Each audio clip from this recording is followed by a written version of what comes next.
Hello everyone, welcome back to my channel. Please subscribe my channel ****. The document was a landscape of dense legalese and staggering figures.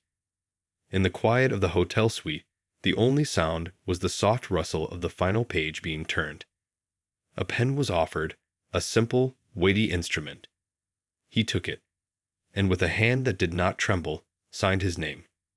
The ink was dark and final. It was done. The room, filled with aides and officials, seemed to let out a breath no one knew it was holding. Handshakes were exchanged, firm and meaningful. There were murmured congratulations, but his own sense of it was different. It wasn't triumph he felt, but the deep, resonant hum of consequence. Later, standing on the tarmac under a foreign sun, he looked at the machine that was the center of it all. It was not just an aircraft. It was a promise made of titanium and ambition. The deal? They were already calling it the biggest in a generation. But as he watched the heat shimmer from the engine cowlings, he saw something else. He saw 1,000 other hands. He saw the engineer in a Midlands town, looking at a schematic that was no longer just a drawing, but a future. He saw the young apprentice in a Scottish fabrication plant, being told her placement was now a career.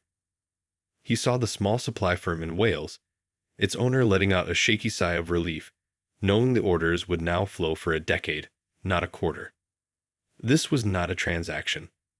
It was a bloodstream, and the signature had been the heart's first powerful beat, sending purpose and stability flowing to the furthest extremities of the nation. The flight home was a liminal space, a pocket of silence between the act and the reaction. He declined the briefing papers, the press summaries. He already knew what they would say. Some would call it a strategic masterstroke, others a moral failing. The debates would be loud, and they would be simple. They always were. But the truth of it was quiet and complex. This was not about the roar of an engine in a distant sky. It was about the absence of a different sound, the sound of a factory gate closing for the last time.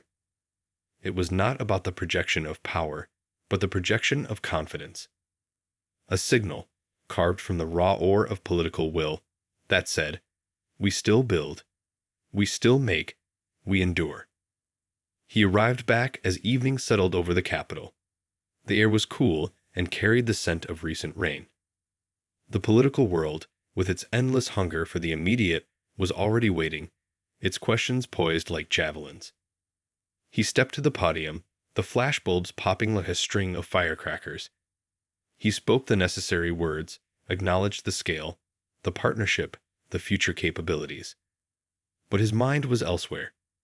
It was in a quiet design office where a lamp still burned, and a man was working late, not on a dream, but on a deadline. It was on a production line that would now run an extra shift.